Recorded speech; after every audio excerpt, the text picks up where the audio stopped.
গল্পটি দেখানো হয় ভবিষ্যতের কোনো একটা সময়ে যখন দক্ষিণ আফ্রিকায় অবরোধের মাত্রা একদম অসহনীয় পর্যায়ে পৌঁছে যায়। পরিস্থিতি নিয়ন্ত্রণে আনতে সরকার একটি বিশেষ রোবট পুলিশ বাহিনী তৈরি করে, যেগুলোকে বলা হয় স্কাউটস। এই রোবটগুলোকে তৈরি করে টেট্রাভেল নামের একটি কোম্পানি। এইসব স্কাউটদেরকে হ্যাকিং থেকে সেফ রাখার জন্য তারা একটি বুলেট প্রুফ গার্ড সিস্টেম তৈরি করে, আর এই সিস্টেম ডিজাইন করে ডিওন নামের একজন। বিশ্বের কোনো হ্যাকারই এই সিস্টেম হ্যাক করতে পারবে না। টেট্রাভেল কোম্পানি একটি বড় সড়ো রিমোট কন্ট্রোল রোবট তৈরি করে, যার নাম হচ্ছে পুস, আর এটি ডিজাইন করে ভিনসেন্ট নামের একজন ইঞ্জিনিয়ার, যে আসলে আর্টিফিশিয়াল ইন্টেলিজেন্সকে খুব একটা পছন্দ করে না। সে বিশ্বাস করে যে রোবটের নিয়ন্ত্রণ যতক্ষণ মানুষের হাতে থাকবে ততক্ষণই তার নিরাপদ। একদিন টেট্রাভেল ফ্যাক্টরিতে স্কাউট 22 নামের একটি রোবট রিপেয়ার করার জন্য আনা হয়। কাজ করার সময় ইঞ্জিনিয়ার লক্ষ্য করেন যে এই রোবটটি প্রায়ই কোনো না কোনো সমস্যায় পড়ে। ইঞ্জিনিয়ার রিপেয়ার শেষ করে রোবটটি চালু করলে স্কাউট 22 তার অস্ত্র নিয়ে আবার কাজে ফিরে যায়। এদিকে আমরা দেখি নিনজা নামের এক চোর আর তার দলবল চুরি করে শহর ছেড়ে পালানোর চেষ্টা করছে, কারণ স্কাউটরা তাদেরকে ধাওয়া করছে। তারা পালিয়ে তাদের গ্যাং বস হিপ্পোর কাছে যায়। যেহেতু তারা ঠিকঠাক চুরি করতে পারেনি, তাই হিপ্পো তাদের অস্ত্র ও গাড়ি ছিনিয়ে নেয় এবং প্রচন্ড রাগারাগি করে। সে তখন শাস্তিস্বরূপ নিনজাকে বলে যে 7 দিনের মধ্যে যেভাবেই হোক 20 মিলিয়ন টাকা এনে দিতে হবে, না হলে সে তাদের মেরে ফেলবে। হিপ্পো তখন নিনজার মুখে বন্দুক ঠেকিয়ে টাকা আনার জন্য প্রমিস করায় এবং সেখানে থাকা একজন সদস্যকে গুলি করে প্রমাণ করে দেয় যে সে এই ব্যাপারে আসলেই সিরিয়াস। ঠিক তখনই কিছু ড্রয়েড তাদের অবস্থান খুঁজে বের করে স্কাউটদেরকে জানিয়ে দেয়। স্কাউটরা দ্রুত একটি হেলিকপ্টার নিয়ে ঘটনাস্থলে পৌঁছায়। হিপ্পো আর তার লোকজন গুলি ছোড়ে এবং শক্তিশালী বোমা ব্যবহার করে প্রতিরোধ করার চেষ্টা করে। অন্যদিকে নিনজার দল গাড়িতে ওঠার চেষ্টা করে, কিন্তু দেখে যে গাড়ির সাথে চাবি নেই। স্কাউটরা তখন নিচে নেমে গুলি করতে থাকে এবং এখানে গ্যাংয়ের অনেক সদস্য আহত হয়। দুজন মানুষ পুলিশও এই ফাইটে যোগ দেয় এবং স্কাউট 22-কে ঢাল হিসেবে ব্যবহার করে তার সামনের দিকে এগোতে থাকে। ক্রমেই গ্যাংয়ের অনেক সদস্য মারা যেতে থাকে, আর নিনজা সেই সব সদস্যের বডি তল্লাশি করে চাবি খুঁজতে থাকে। যে ব্যক্তির কাছে চাবি ছিল সেও গাড়ি নিয়ে পালানোর চেষ্টা করে, কিন্তু একটি স্কাউট সেই গাড়িটিকে ধ্বংস করে দেয়। নিনজা হেলিকপ্টারের দিকে গুলি ছুড়ে হেলিকপ্টারের ইঞ্জিনে হিট করে, যার ফলে হেলিকপ্টারটি সেখান থেকে চলে যেতে বাধ্য হয়। এরপর সে সেই ধ্বংস হওয়া গাড়ি থেকে চাবিটি বের করে। এদিকে পুলিশ একটি পুরনো বিল্ডিং এ প্রবেশের চেষ্টা করে। তখন হিপ্পো একটি রকেট লঞ্চার দিয়ে স্কাউট 22-কে মারাত্মক ড্যামেজ করে। এরপর হিপ্পো জানালা দিয়ে পালিয়ে যায়। এদিকে নিনজা ও তার দল গাড়িতে চড়ে পালাতে শুরু করে, তবে পালানোর সময় তাদের মধ্যে আমেরিকা নামে একজন সেই গুলিতে আহত হয়। এই ফাইটে স্কাউটরা জিতে যাওয়ার পর সেই নিউজ ধুমধাম করে টিভিতে প্রচার করা হয়। এরপর সরকার আরো 100টি স্কাউট তৈরির আদেশ দেয়। পরের সিনে আমরা দেখি যে ভিনসেন্ট টেট্রাভেলের সিইও মিশেলের কাছে গিয়ে কমপ্লেন করছে, কারণ মিশেল মুজ তৈরি করার ফান্ড বারবার কমিয়ে দিচ্ছে। মুজ তৈরি নিয়ে তার কোনো আগ্রহই নেই। মিশেল তাকে স্পষ্ট জানিয়ে দেয় যে তাদের ব্যবসা শুধুমাত্র ডিফেন্স এবং ওয়েপন নিয়ে, অন্য কিছু নিয়ে না। এদিকে ডিওনকে রিপেয়ার স্পটে ডাকা হয়, যেখানে একজন ইঞ্জিনিয়ার স্কাউট 22 এর ড্যামেজ রিপেয়ার করছে। আগেরবার ফাইটের সময় স্কাউট 22 এর ব্যাটারি তার বুকের সাথে লেগে নষ্ট হয়ে গেছে, যা ঠিক করা অসম্ভব। ডিওন তখন বলে যে সেখান থেকে যতটুকু বডি পার্ট কাজে লাগানো যায় সেটুকু রেখে বাকিটা ফেলে দিতে। অন্যদিকে চোরের দল একটি পুরনো পরিত্যক্ত বিল্ডিং এ পৌঁছায়। সেখানে তারা লুকিয়ে থাকার সিদ্ধান্ত নেয়। ইয়োলান্ডি আমেরিকার গুলির জায়গা ড্রেসিং করছে। এমন সময় নিনজার ফোনে হিপ্পোর কল আসে। হিপ্পো তাকে টাকা নিয়ে আসার লাস্ট টাইমের কথা মনে করে দেয়। তখন সবাই সেখানে বসে আলোচনা করতে থাকে কিভাবে এই ঝামেলা থেকে বের হওয়া যায়। ইয়োলান্ডি বলে যে টেট্রাভেল কোম্পানির কারো কাছে হয়তো স্কাউটদের বন্ধ করার জন্য কোনো সুইচ আছে। তারা তখন ইন্টারনেটে স্কাউটদের প্রতিষ্ঠাতার ব্যাপারে খোঁজ লাগায়। এদিকে ডিওন তার ফ্রি টাইমে বাড়িতে বসে নতুন একটি প্রজেক্ট নিয়ে কাজ করছে। বেশ কয়েক ঘন্টা কোডিং করার পর সে একটি প্রোগ্রাম তৈরি করে যা স্কাউটদেরকে আর্টিফিশিয়াল সেন্স দিবে, মানে হচ্ছে রোবটরাও সবকিছু বুঝতে পারবে, ফিল করতে পারবে। এক্সাইটেড হয়ে ডিওন সোজা মিশেলের অফিসে যায় এবং তাকে তার প্রোগ্রামিং এর কথা বলে। সে বলে যে এই সফটওয়্যার রোবটদেরকে মানুষের চেয়েও বেশি স্মার্ট করে তুলবে, এমনকি তারা গান ও কবিতাও লিখতে পারবে। কিন্তু মিশেল এতে কোনো আগ্রহ দেখায় না। সে বলে যে তাদের ব্যবসা শুধুমাত্র ওয়েপন এবং ডিফেন্স নিয়ে, কোনো ক্রিয়েটিভিটি দেখানোর জন্য না। হতাশ হয়ে ডিওন তখন গোপনে সে ভাঙা স্কাউট 22 এবং আরো যা যা দরকার, স্পেশালি গার্ড কি যেটা দিয়ে প্রোগ্রাম আপডেট করা হয়, সেগুলো তার গাড়িতে নিয়ে নেয়। সে চেকিং ছাড়াই কোম্পানি থেকে বেরিয়ে আসে, কারণ সে একজন উঁচু র্যাঙ্কের অফিসার। কিন্তু কিছুক্ষণ পরেই নিনজার লোকেরা তার রাস্তা আটকায়। তারা গাড়ির কাজ ভেঙে ডিওনকে বের করে আনে এবং সেন্সলেস করে ফেলে। এর কিছুক্ষণ পর চোরদের রাস্তা নাই ডিওনকে পানির ঝাপটা দিয়ে জাগানো হয়। নিনজা তাকে ঘুষি মেরে তার কাছ থেকে ইনফরমেশন আদায় করার চেষ্টা করে। ডিওন বোঝানোর চেষ্টা করে যে স্কাউটরা সবসময় অ্যাক্টিভ থাকে এবং তাদের সফটওয়্যারের জন্য তাদেরকে বন্ধ করা সম্ভব না। কিন্তু নিনজা তা বিশ্বাস করতে চায় না এবং বন্দুক দেখিয়ে তাকে ভয় দেখায়। এমন সময় আমেরিকা গাড়ি থেকে স্কাউট 22-কে বের করে আনে। নিনজা তখন ডিওনকে বলে যে বাঁচতে চাইলে সে যেন স্কাউট 22-কে এডিট প্রোগ্রাম করে এবং এই রোবট যেন যেন নিনজার হয়ে কাজ করে। ডিওন তখন তার নতুন প্রোগ্রামের কথা বলে, যেটা এখনো ইনপুট করা হয়নি। নিনজা তখন তাকে সেই প্রোগ্রামে ইনপুট করে দেখতে বলে। ডিওন তখন স্কাউট 22 কে রিপেয়ার করতে শুরু করে। সে বলে যে স্কাউট 22 এর ব্যাটারিও ড্যামেজ হয়েছে, এই ব্যাটারি দিয়ে রোবটটি মাত্র 5 দিন চলতে পারবে। এরপর ডিওন সেই গার্ড কি ব্যবহার করে পুরনো সফটওয়্যার সরিয়ে নতুন সফটওয়্যার ইনস্টল করে। এরপর স্কাউট 22 অ্যাক্টিভ হয়ে যায়, কিন্তু তার আচার আচরণ একটি ছোট বাচ্চার মতো। সে ভয়ে মানুষদের থেকে লুকিয়ে পড়ে। নিনজার রাগ দেখে স্কাউট 22 আরো বেশি ভয় পেয়ে যায়, তাই সবাই নিনজাকে সেখান থেকে সরিয়ে রান্নাঘরে পাঠিয়ে দেয়। বাকিরা তখন স্কাউটের সাথে আস্তে আস্তে কথা বলার চেষ্টা করে। এরপর স্কাউট 22 ইয়োলান্ডের হাত স্পর্শ করে। সে ডিওনের ঘড়ি দেখে বেশ কৌতূহলী হয়ে ওঠে। ডিওন তখন তাকে ঘড়িটি দেয়, আর স্কাউট তখন তার প্রথম শব্দ উচ্চারণ করে, যেটা হচ্ছে ওয়াচ। এরপর ডিওন তাকে একটি খেলনা দেয়। ধীরে ধীরে স্কাউট 22 সেই গ্রুপের সবার নাম শিখে নেয়। ইয়োলান্ডের সিদ্ধান্ত নেয় যে আজ থেকে এই রোবটের নাম রাখা হবে চ্যাপি। ঠিক তখনই নিনজা সেখানে ফিরে আসে। চ্যাপিকে বাচ্চাদের মতো ট্রেনিং দেওয়া হচ্ছে দেখে সে খুব রেগে যায়। সে তখন ডিওনকে গুলি করার থ্রেট দেয়, কিন্তু ডিওন তাকে বোঝায় যে চ্যাপিকে ট্রেনিং দেওয়ার জন্য তার সেখানে থাকা প্রয়োজন। নিনজা তখন তাকে ছেড়ে দেয় আর বলে সে যেন পরের দিন আবার ফিরে আসে। এদিকে টেক ট্রাভেল কোম্পানিতে ভিনসেন্ট লক্ষ্য করে যে গার্ড কি তার জায়গায় নেই। সে তখন সিস্টেম চেক করে জানতে পারে যে গার্ড কি এখন স্কাউট 22 ইনস্টল করা আছে। পরের দিন সকালে ভিনসেন্ট দেখে যে ডিওন তার ডেস্কে বসে বাচ্চাদের কিভাবে কি শেখানো হয় এই ব্যাপারগুলো নিয়ে ইন্টারনেটে ঘাটাঘাটি করছে। ভিনসেন্ট তখন তাকে গার্ড কি ধার দিতে বলে, কিন্তু ডিওন তো সেটা ভুলে চাপির মধ্যে রেখে এসেছিল। ডিওন বলে যে প্রোটোকল অনুযায়ী গার্ড কি তাকে দেওয়া সম্ভব না। এতে ভিনসেন্ট খেপে যায় এবং তাকে টেবিলের উপর চেপে ধরে গুলি করার হুমকি দেয়, কিন্তু তারপরও ডিওন দিবে না বললে ভিনসেন্ট পিছু হটে এবং বলে যে সে আসলে মজা করছিল। ওই দিন কাজ শেষে ভিনসেন্ট খেয়াল করে যে ডিওন আজ অন্য রাস্তা দিয়ে যাচ্ছে, তাই সে তাকে ফলো করতে থাকে। এদিকে চোরদের রাস্তা নাই চ্যাপি ঘুরে ঘুরে বিভিন্ন জিনিস ধরে ধরে শেখার চেষ্টা করছে। নিনজা তখন তাকে মনে করিয়ে দেয় যে তাকে তার দলের জন্য কাজ করতে হবে। সে তখন চ্যাপিকে একটি বন্দুক চালানো শেখাতে শুরু করে। চ্যাপি ভয় পায় আর তার শট মিস করে। এতে নিনজা আরও রেগে যায়। নিনজা তাকে মারার আগে ইয়োলান্ডি এসে তাকে থামিয়ে দেয় এবং বলে যে প্রথমে চ্যাপিকে বেসিক জিনিসগুলো শেখানো দরকার। ইয়োলান্ডি বিভিন্ন জিনিস দেখিয়ে চ্যাপিকে শব্দ শেখাতে থাকে এবং কিছুক্ষণের মধ্যেই চ্যাপি তাকে চমকে দিয়ে পুরো বাক্য বলতে থাকে। সে আমেরিকাকে তার নাম ধরে ডাকে, আর ইয়োলান্ডি হয়ে যায় তার আম্মু। আমেরিকা চ্যাপিকে আরো অনেক কিছু শেখাতে শুরু করে, ফলে চ্যাপি তখন গালাগালি আর হুমকি দেওয়াও শিখে যায়, একদম গ্যাংস্টারদের মতো। ডিওন এসে দেখে যে চ্যাপি একদম ক্রিমিনালদের মতো কথা বলছে। এটা দেখে সে খুবই হতাশ হয়ে যায়। সে চ্যাপিকে প্রতিজ্ঞা করায় যে সে আর কোনো খারাপ কাজ করবে না। এরপর ডিওন চ্যাপির মনকে বিকাশ করার জন্য বিভিন্ন প্ল্যান করে, যেমন বই পড়া, ছবি আঁকা।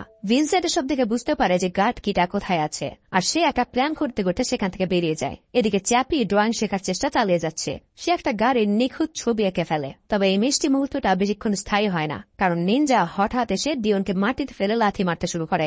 নিনজার রাগ এতটাই বেড়ে যায় যে সে তার বন্দুক বের করে ডিওনকে মেরে ফেলার চেষ্টা করে, কিন্তু ইয়োলান্ডি এসে নিনজাকে ঠেকায় আর ডিওন কোনো মতে নিজের গাড়িতে পালিয়ে যায়। ইয়োলান্ডি নিনজাকে বোঝানোর চেষ্টা করে যে চ্যাপি একেবারে ছোট একটা বাচ্চার মতো, কিন্তু তাদের এই তর্ক বিতর্কের মাঝেই আমেরিকা একটা ফোন কল পায়, যেখানে তাকে একটা সম্ভাব্য কাজের খবর দেওয়া হয়। চ্যাপির ট্রেনিং দ্রুত শেষ করার জন্য নিনজা আর আমেরিকা তাকে অন্য একটা গ্যাংয়ের ঘাঁটিতে নিয়ে গিয়ে ফেলে রেখে আসে। গ্যাংয়ের লোকেরা ভাবে যে চ্যাপি হয়তো কোনো সাধারণ স্কাউট, তাই তারা তাকে পাইপ দিয়ে পেটায়, এমনকি তার গায়ে আগুনও ধরিয়ে দেয়। কিন্তু চ্যাপি প্রমিস করেছিল যে সে কাউকে আঘাত করবে না, তাই সে তাদেরকে কিছুই বলে না। এরপর সুযোগ বুঝে চ্যাপি সেখান থেকে পালিয়ে যায়। চ্যাপি সবাইকে খুঁজে খুঁজে সেই পুরনো ঘাটিতে ফেরার চেষ্টা করছে।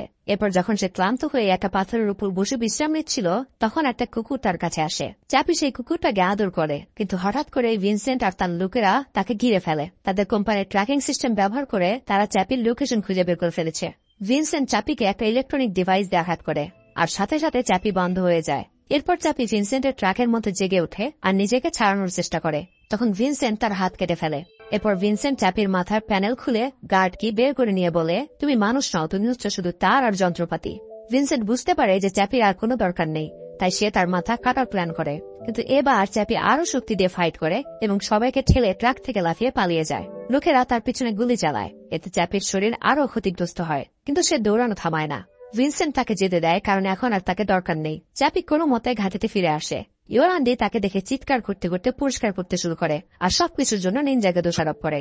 আমেরিকা পুরনো যন্ত্রাংশ দিয়ে চ্যাপিকে মেরামত করে এবং নতুন একটা হাত লাগিয়ে দেয়। সেই রাতে ইয়োলান্ডি চ্যাপিকে ব্ল্যাক শিপ বইটি পড়ে শোনায়, বোঝায় যে তার ভিতরে একটা আত্মা আছে যেটা মেকানিক্যাল অংশের চেয়েও বেশি দামি। পরদিন ডিওন একটা বন্দুক কেনে। এদিকে চ্যাপি ইয়োলান্ডির মতো দেখতে একটা পুতুল নিয়ে খেলতে থাকে। তখন নিনজা সেখানে আসে আর চ্যাপিকে সরি বলে আর নিজেকে বাবা বলে পরিচয় দেয়। তবে সে চ্যাপিকে পুতুলটা ফেলে দিতে বলে। এরপর নিনজা তাকে গ্যাংস্টারদের মতো হাঁটতে শেখায়, কিন্তু চ্যাপি বন্দুক চালাতে অস্বীকার করলে নিনজা রাগ করে। আমেরিকা এগিয়ে এসে চ্যাপিকে বলে যে মানুষকে ছুরি মারলে তারা ঘুমিয়ে যায়। চ্যাপি এই মিথ্যা কথাটা বিশ্বাস করে ফেলে। এরপর তারা চ্যাপিকে শুরিকেন এবং নান চাকু নামের স্পেশাল অস্ত্র ব্যবহার করতে শেখায়। তারপর তারা চ্যাপিকে গ্যাংস্টারদের মতো রঙিন গহনা পরিয়ে দেয়। কিছুক্ষণ পরে নিনজা একটা গাড়ি চুরি করার প্ল্যান করে। সে চ্যাপিকে বুঝায় যে এক লোক তাদের গাড়ি চুরি করেছিল, তাই তারা এখন সেই গাড়ি ফেরত আনবে। চ্যাপি গিয়ে সেই লোকের গাড়ি এতটাই ভাঙচুর করে যে দরজা খুলে পড়ে যায়। তারপর সে সেই লোকটাকে টেনে রাস্তায় ফেলে দেয়। নিনজা আর আমেরিকা তাকে গাড়িতে ডেকে নিয়ে গাড়ি ভাঙার জন্য বকাঝকা করে এবং তাকে একটা বন্দুক দেয় গাড়ি চুরি করার জন্য, কিন্তু গুলি করতে নিষেধ করে দেয়। পরের কয়েক ঘন্টায় চ্যাপি সেই বন্দুক দিয়ে নিনজার জন্য অনেকগুলো গাড়ি চুরি করে। গাড়ির ড্রাইভাররা তাকে সাধারণ স্কাউট ভেবে ভয় পায়, আর চ্যাপি সহজেই তাদের তাড়িয়ে দেয়। এরপর তারা চ্যাপিকে একটা পরিত্যক্ত বিল্ডিং এ নিয়ে যায় যেখানে কুকুরের ফাইট চলছে। গ্যাংস্টাররা চ্যাপিকে স্কাউট ভেবে পালিয়ে যায়, আর নিনজা তাকে দরজার কাছে অপেক্ষা করতে বলে। চুরি করা গাড়ির টাকা দিয়ে নিনজা আর আমেরিকা অস্ত্র ও ভিডিও গেম কিনে। চ্যাপি সেখানে একটা মৃত কুকুর দেখে দুঃখ পায়। নিনজা তাকে বুঝায় যে জীবন মানে হচ্ছে মারা যাওয়া, নয়তো বাঁচার জন্য লড়াই করা। চ্যাপি নিজেকে অমর ভাবে কারণ সে রোবট, কিন্তু নিনজা তাকে জানায় যে তার ব্যাটারি শেষ হয়ে গেলে সেও মরে যাবে। নতুন ব্যাটারি পেতে তাদের বড় একটা ডাকাতি করতে হবে। চ্যাপি সাহায্য করতে রাজি হয় কারণ সে মরতে চায় না। সন্ধ্যায় তারা ঘাটিতে ফিরে ডিওনকে পায়। ডিওন দেখে চ্যাপি পুরোপুরি গ্যাংস্টারে পরিণত হয়েছে। চ্যাপি ডিওনের মতামতকে আর গুরুত্ব দেয় না, কারণ সে তাকে মাত্র 5 দিনের জন্য বানিয়েছে। অন্যদিকে টেট্রাভেল ল্যাবে ভিনসেন্ট সেই গার্ডকে ব্যবহার করে স্কাউট সিস্টেমে জেনেসিস ম্যালওয়্যার আপলোড করে। এর ফলে দেশের সব রোবট একসাথে বন্ধ হয়ে যায়। রাস্তায় দুর্ঘটনা ঘটে, অপরাধীরা পালিয়ে যায়, চ্যাপিও বন্ধ হয়ে পড়ে। ডিওন তাকে দেখতে গেলে নিনজা সেখানে হাজির হয়ে তাকে দোষারোপ করে। এরপর সে মারতে চেষ্টা করলে ডিওন তখন বন্দুক বের করে তাকে ঠেকায়। ডিওন চ্যাপিকে ভ্যানে তুলে কোম্পানিতে নিয়ে যাওয়ার চেষ্টা করে। এদিকে হিপ্পো জানতে পারে যে সব স্কাউট বন্ধ হয়ে গেছে। সে ঘোষণা দেয় যে এখন পুরো শহর তার দখলে। অপরাধীরা রাস্তায় নেমে তাণ্ডব চালায় এবং পুলিশ প্রায় অক্ষম হয়ে পড়ে। পুলিশরা অস্ত্র নিয়ে প্রস্তুত হতে থাকে, যদিও এসবে তাদের অভিজ্ঞতা নেই বললেই চলে। ল্যাবে ভিনসেন্ট খবর দেখছিল, আর এসব দেখে সে বেশ খুশি হচ্ছিল। তার পরিকল্পনা সফল হয়েছে। সে জেনেসিস ডিলিট করে প্রমাণ মুছে ফেলতে চায়, কিন্তু এটা করতে একটু সময় লাগবে। ঠিক তখনই ডিওন চ্যাপিকে নিয়ে ল্যাবে আসে, আর ভিনসেন্ট তখন লুকিয়ে পড়ে। ডিওন চ্যাপিকে কম্পিউটারে যুক্ত করে দেখে যে সেখানে ম্যালিশিয়াস কোড মেসেজ লেখা আছে। সে আপাতত তার পুরো মনোযোগ চ্যাপির দিকে দেয়। এদিকে ভিনসেন্টের কম্পিউটারে জেনেসিস ডিলিট প্রসেস ফেল হয়। কিছুক্ষণ পর চ্যাপি জেগে ওঠে। ডিওন তাকে নিয়ে দ্রুত বের হতে চায়, কিন্তু যাওয়ার পথে চ্যাপি ভিনসেন্টের রোবট মুসকে দেখে। ডিওন তাকে বুঝায় যে মুস এমন একটা রোবট যেটা হেলমেট পরলে মানুষের ব্রেন দিয়ে নিয়ন্ত্রিত হয়। চ্যাপি এরপর একটি ইনঅ্যাক্টিভ স্কাউট মডেল দেখে এবং সেটাকে নিজের নতুন শরীর বানাতে চায়, কিন্তু ডিওন জানায় যে সেটা সম্ভব না, কারণ সে শুধু রোবট নয়, তার মধ্যে চেতনা আছে। এই কথাগুলো ভিনসেন্ট লুকিয়ে থেকে শুনছিল। চ্যাপি তখন বলে যে সে ডিওনকে ঘৃণা করে। তারপর মুসের হেলমেট চুরি করে সে সেখান থেকে পালিয়ে যায়। এদিকে পুলিশের দল পুরো কোম্পানি ভবন ঘিরে ফেলে। ভিনসেন্ট তার কম্পিউটার বন্ধ করতে ছুটে যায়, কিন্তু গার্ডকে নিতে ভুলে যায়। ডিওন এরপর মিশেলের সঙ্গে দেখা করে, আর মিশেল তাকে দ্রুত এই সমস্যার সমাধান করতে বলে।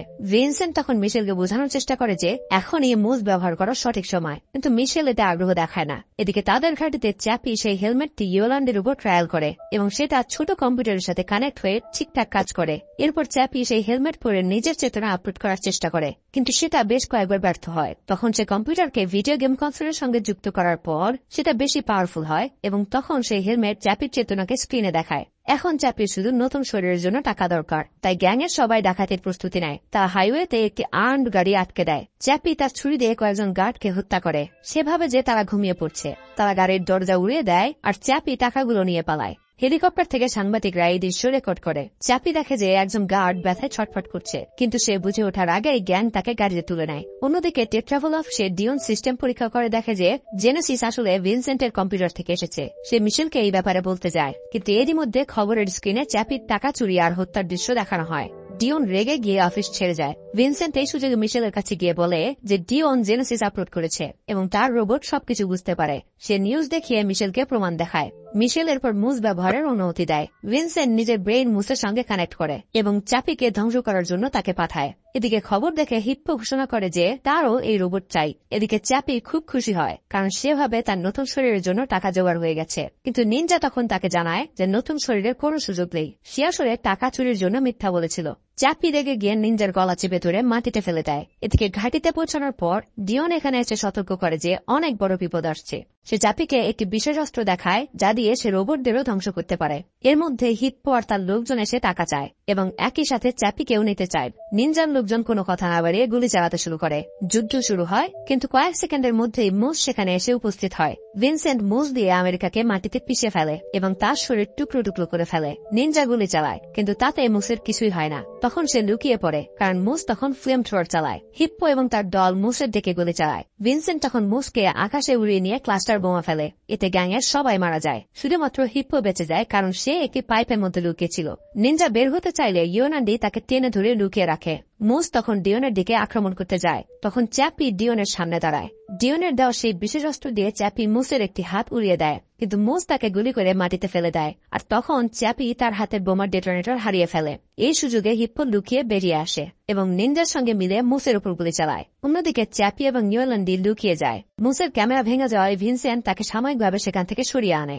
ডিওন পালানোর চেষ্টা করে, কিন্তু হিপ্পো তাকে আটকে গুলি করে। ক্ষিপ্ত হয়ে নিনজা শাবল দিয়ে হিপ্পোর মাথায় আঘাত করে এবং তাকে মেরে ফেলে। চ্যাপি ডিওনকে গাড়িতে লুকিয়ে রাখে। ততক্ষণে মুসের ক্যামেরা ঠিক হয়ে যায় এবং সে আবার আক্রমণ শুরু করে। চ্যাপি তার হেলমেট আনতে দৌড় দেয়, কিন্তু একটি বুলেট সেটি ধ্বংস করে দেয়। তখন চ্যাপি কারখানায় গিয়ে নতুন হেলমেট আনতে চায়। নিনজা চ্যাপিকে বলে ইয়োরান্ডিকে তার সাথে নিয়ে পালাতে, আর সে নিজে মুসকে আটকানোর দায়িত্ব দেয়। গাড়িটি বেরিয়ে যাওয়ার পর নিনজা হাঁটু গেড়ে বসে মৃত্যুর অপেক্ষা করে, কিন্তু ঠিক তখনই ইয়োলান্ডি ভ্যান থেকে নেমে সেই বিশেষ অস্ত্র দিয়ে মুসকে গুলি করে। ভিনসেন্ট তখন ইয়োলান্ডিকে গুলি করে মেরে ফেলে। চ্যাপি তার মায়ের মৃত্যুতে ভেঙে পড়ে। এরপর সে ডিটোনেটর খুঁজে পায় এবং সেটি ব্যবহার করে মুসকে উড়িয়ে দেয়। পরে চ্যাপি ডিওনকে নিয়ে টেট্রাফল অফিসে যায় এবং ভিনসেন্টকে আটকায়। ভিনসেন্ট পালানোর চেষ্টা করলেও চ্যাপি তার পায়ে ছুরি মারে। তারপর চ্যাপি ভিনসেন্টকে জানালার বাইরে ছুঁড়ে ফেলে, তার হাত ভেঙে দেয় এবং পুরো অফিস জুড়ে তাকে মারতে থাকে। এরপর চ্যাপি ভিনসেন্টকে বলে, আমি তোমাকে ক্ষমা করে দিলাম, এবং সেখান থেকে চলে যায়। চ্যাপি ডিওনকে ল্যাবে নিয়ে যায় এবং হেলমেট ব্যবহার করে ডিওনের চেতনাকে অন্য একটি রোবটের শরীরে আপলোড করে। ডিওন তখন চ্যাপির জন্য সব স্কাউটদের অ্যাক্টিভ করে দেয় এবং চ্যাপির চেতনাকে নতুন রোবটের মধ্যে পাঠায়। পুলিশ যখন ভবনে ঢুকে পড়ে, তখন ডিওন সেখান থেকে পালিয়ে বাইরে চলে আসে। সেখানে সে চ্যাপির নতুন স্কাউট শরীরের সাথে দেখা করে। তারপর চ্যাপি, ডিওন এবং নিনজা মিলে তাদের ঘাঁটিতে ইয়োলান্ডিকে কবর দেয়।